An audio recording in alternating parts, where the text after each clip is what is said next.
Estou aqui na casa do jornalista José Neumann e Pinto para discutirmos, nesse momento crucial da história política brasileira, o atentado ao presidenciável candidato à presidência da República, Jair Bolsonaro, que aconteceu em Juiz de Fora.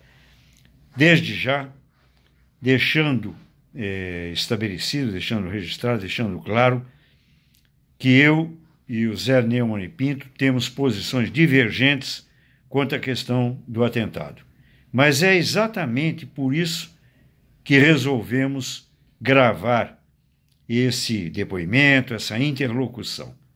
É uma demonstração de que é possível que pessoas, cidadãos, que divergem ideológica, politicamente, cientificamente, culturalmente, em relação a fenômenos sociais, são capazes de conversar entre si sem a radicalidade que transforma a disputa política em guerra. O Brasil não está em guerra civil. A guerra civil se caracteriza pelo fratricídio, o assassinato entre irmãos.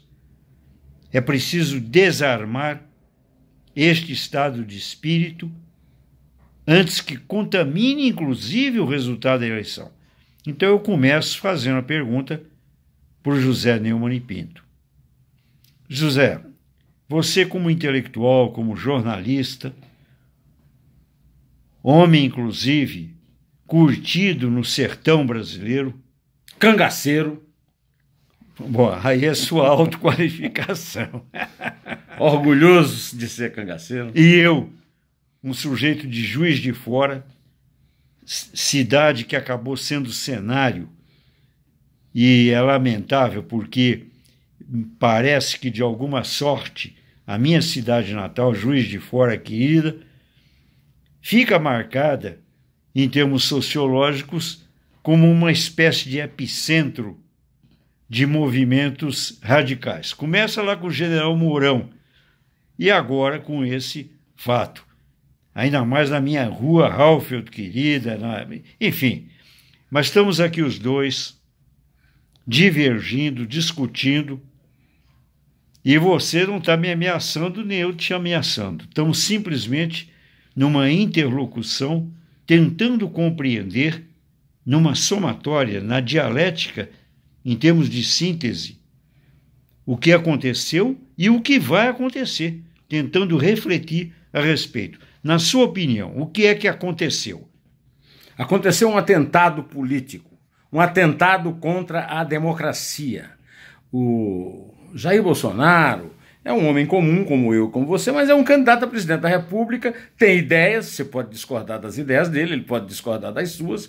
Agora, isso pode levá-lo a votar, a não votar, a fazer campanha para ele ou contra ele. Não pode levá-lo a agredi-lo fisicamente. Então, em primeiro lugar, foi um atentado político. Não foi um gesto tresloucado, mesmo que o seu autor, o seu agressor, possa ser considerado um débil mental, uma pessoa deficiente mentalmente.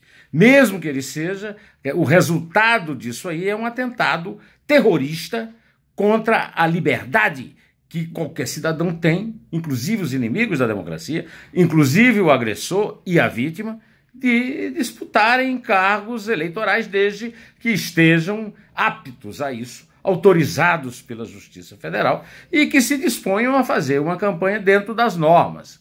Então, esse ato, eu não acho que se pode atenuar a situação do agressor, porque ele é pobre, porque ele é negro, porque ele foi militante do PSOL e porque ele é um ativista nas redes sociais. Acho, ao contrário, que isso tudo aí caracteriza uma situação que tem que ser esclarecida. E eu, como cidadão, seu amigo, Jacó, respeitando as suas ideias a respeito do mesmo assunto, nem sempre iguais às minhas, muitas vezes diferentes, muitas vezes divergentes, lhe digo, eu, como cidadão, só exijo agora uma coisa, a verdade, só a verdade pode resolver isso, ou seja, só um inquérito bem feito, que conte tudo, quem participou, quem não participou, o inquérito da mesma Polícia Federal que falhou gravemente porque a Polícia Federal não está lá para prender o agressor, ela está lá para evitar que o agredido seja agredido.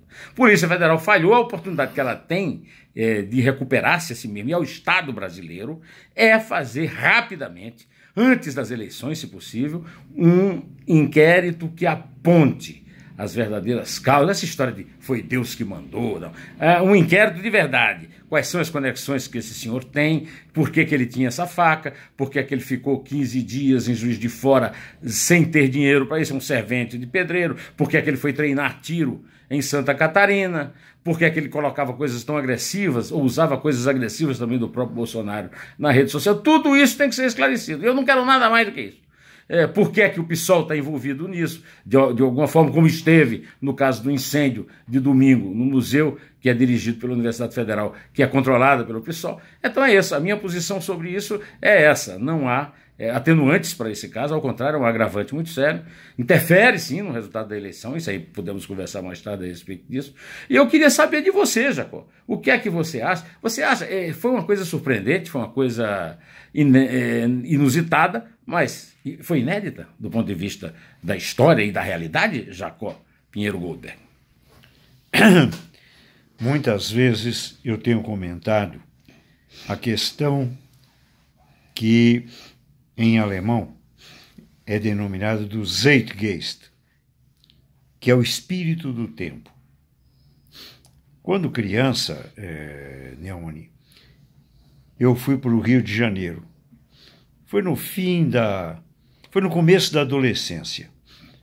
Eu morava na rua Arthur Bernardes, quando o presidente Getúlio Vargas se suicidou. Um dia antes, Neumann, a mídia, em uníssono, todas as manchetes dos jornais da época exigiam a renúncia de Getúlio, de qualquer maneira que ele saísse do palácio, por bem ou por mal.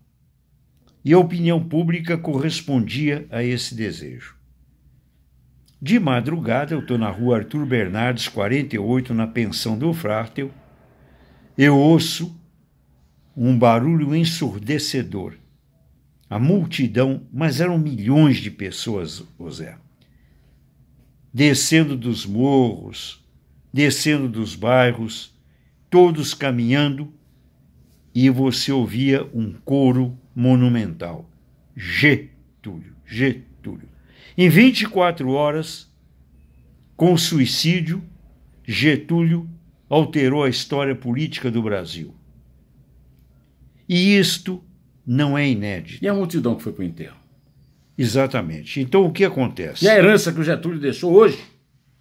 A herança que o Getúlio deixou hoje na política brasileira é uma herança do dia anterior ao suicídio ou é uma herança do suicídio?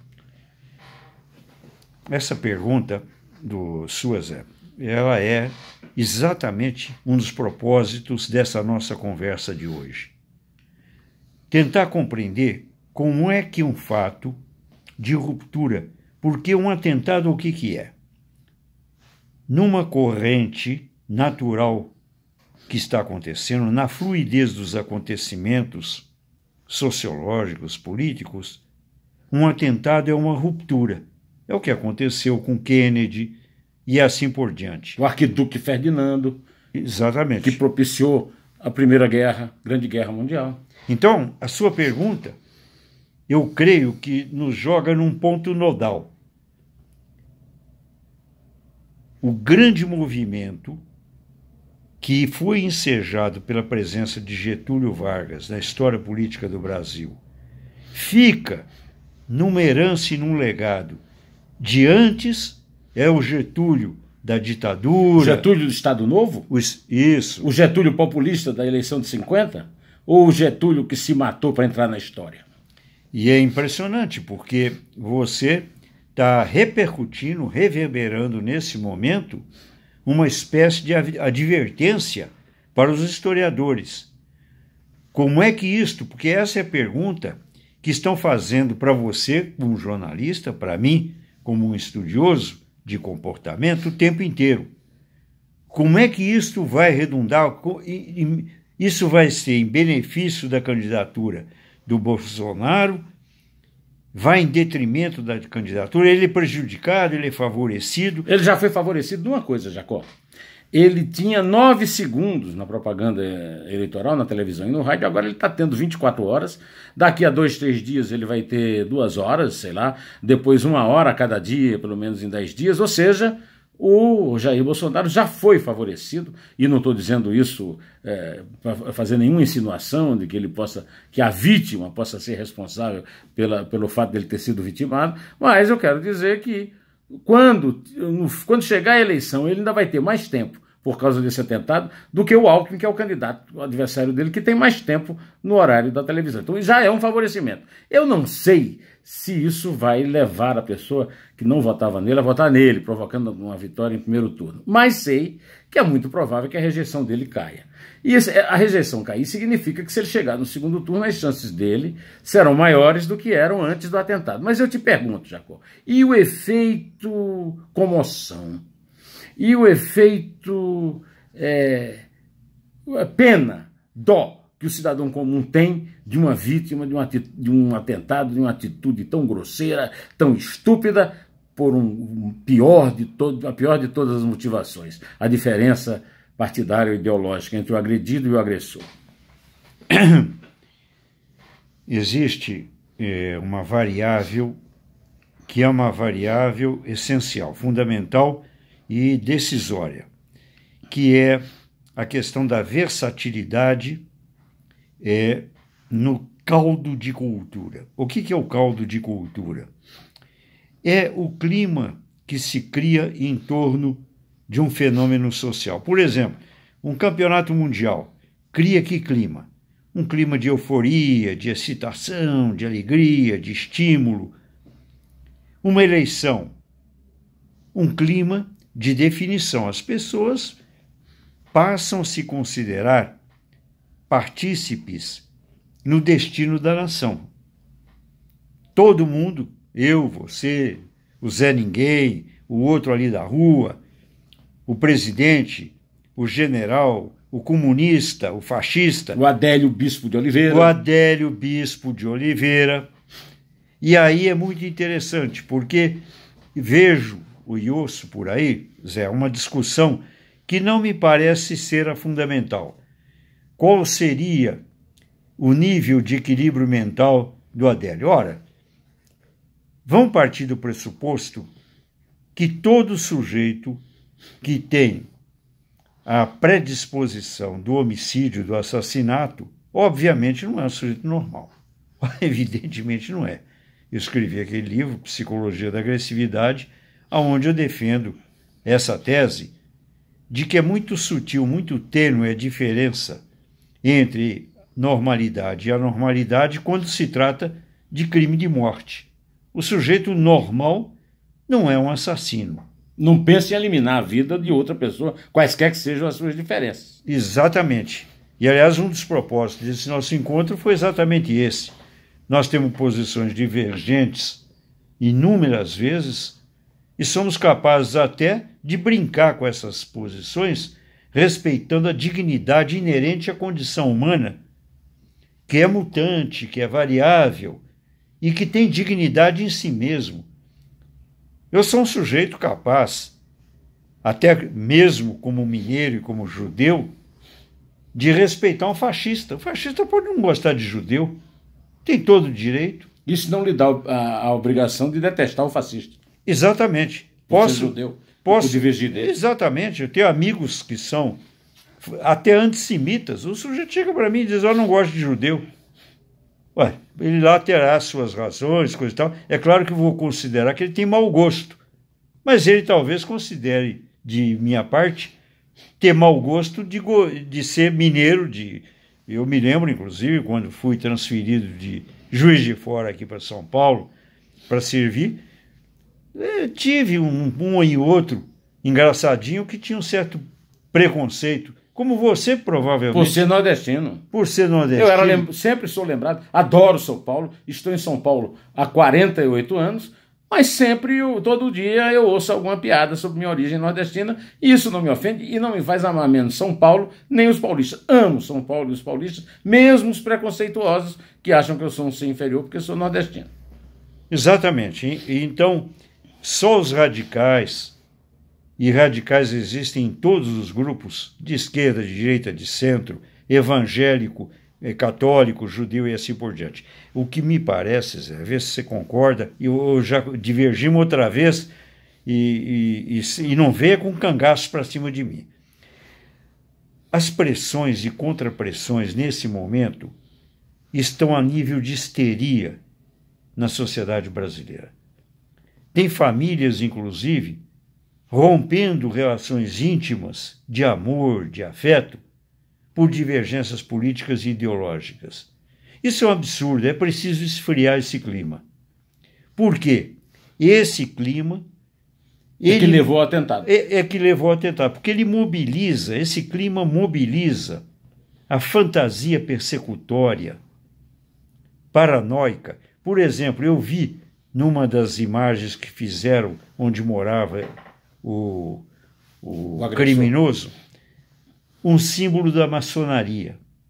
Você imagina, eu que sou maçom, tenho consciência absoluta dos serviços que a maçonaria tem feito para a democracia brasileira. Mas a gente sabe que, historicamente, essa ideia da discreção da maçonaria sempre mobilizou a fantasia persecutória. Os piores instintos. O sujeito acha que maçom é satânico e assim por diante. Nós não podemos continuar satanizando os adversários políticos. É óbvio que isto explica, mas não justifica o atentado. É preciso ficar bem claro isso. Eu não queria te interromper, porque a sua palavra é sempre sábia, mas eu queria só te observar o seguinte: eu não discordo que o sujeito seja desequilibrado. O que eu discordo é que ele seja um lobo solitário, como disse a besta do ministro extraordinário da Segurança Pública. Não, já está provado, inclusive, que tem outros participantes e tal. Não pode ser um lobo solitário, pobre, o servente de pedreiro. Eu não tenho dinheiro para contratar um advogado, mesmo sendo amigo de um aqui, o Jacó. Agora o cara aparece, de repente, 4 advogados dizendo que são pagos pela igreja, o que é um absurdo, a igreja não tem nada a ver com isso. Além do mais, é o seguinte, a questão do cara ser um desequilibrado mental, no caso, não pode atenuar e, sobretudo, não pode evitar que seja investigado todo o passado dele, sobretudo, investigadas as conexões dele, como é que foi possível, porque esse crime não pode ser resolvido num tapa. Não, é um lobo solitário, é um doido, vamos botar ele no hospício. Não, é preciso descobrir tudo, porque é preciso saber que motivações oportunistas há por trás disso, sejam elas quais forem. Desse ponto, o Jacó e eu, que divergimos em alguns pontos, nesse nós concordamos. Em que é que o Jacó e eu concordamos aqui? Para encerrarmos a nossa conversa, o Jacó vai ter mais uma intervenção e nós vamos parar para não cansar muito você. A primeira coisa que você tem que descobrir é a verdade. Tem que contribuir com a verdade e tem que contribuir com a paz. Isso que o Jacó e eu estamos aqui fazendo com você. Eu só não chamo o Jacó para fumar o cachimbo da paz aqui, porque eu não fumo nada, nem maconha, nem cachimbo, nem cigarro. Agora, Jacó, você que deu uma palavra tão sábia no começo sobre essa questão da concórdia, encerre esse nosso papo com mais uma palavra sábia sua, de advogado, de psicoterapeuta, de militante político, de um homem de um espírito democrático tão grande que ele foi amigo e conselheiro de 2 adversários, Jânio Quadros e o Marechal Henrique Dufres Teixeira Lott, que foram adversários na eleição de 1960. Jacó, dê uma palavra final sobre tudo isso que nós conversamos aqui. Faça um fecho da nossa conversa, Jacó, por favor. Eu acho que o fecho que eu poderia fazer, Neumann, é dizer o seguinte: o Brasil é muito maior do que presumem e imaginam aqueles que acreditam em soluções violentas. Marginais são todos, absolutamente todos, independente da posição ou da farsa ideológica que se revestem. É preciso levar em conta uma noção de patriotismo. Nós temos um compromisso, independente de qualquer posição. É com o país, com o Brasil. São 200 milhões de pessoas que vão marcar o século XXI. E não há de ser um criminoso. E não há de ser nenhum grupo de criminosos. E não pode ser também aqueles que estimulam o ódio, porque esses têm interesses ocultos. Quem estiver estimulando o ódio não está pretendendo servir aos interesses do Brasil. É dessa maneira que eu vejo. E cumprimento o Neumann, deixando claro que, independente das nossas posições, eventualmente mais diferentes do que divergentes, mais diferentes talvez do que divergentes, nós pensamos e nos preocupamos com o destino comum da nossa pátria. Até a próxima vez. E viva o Brasil! E viva o Brasil!